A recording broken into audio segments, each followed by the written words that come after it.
জিলহজ মাসে তাকবীরে তাশরিক। জিলহজ মাসের ৯ তারিখ থেকে অর্থাৎ ঈদের আগের দিন আরাফাতের দিন।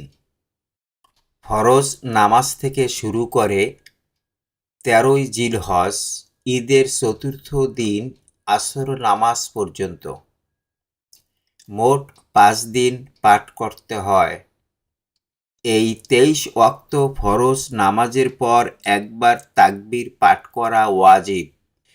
তবে জিলহজ মাসের ১ তারিখ থেকে ১৩ তারিখ পর্যন্ত পাঠ করা যাবে সহিহ হাদিস দ্বারা প্রমাণিত।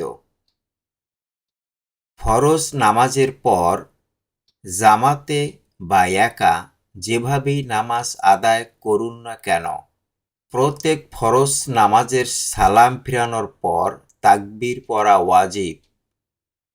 পুরুষ ও নারী, পুরুষরা উচ্চস্বরে এবং নারীরা নিচুস্বরে তাকবীর পাঠ করবেন। তাকবীর হল আল্লাহু আকবার, আল্লাহু আকবার, লা ইলাহা ইল্লাল্লাহু, আল্লাহু আকবার, আল্লাহু আকবার, ওয়ালিল্লাহিল হামদ।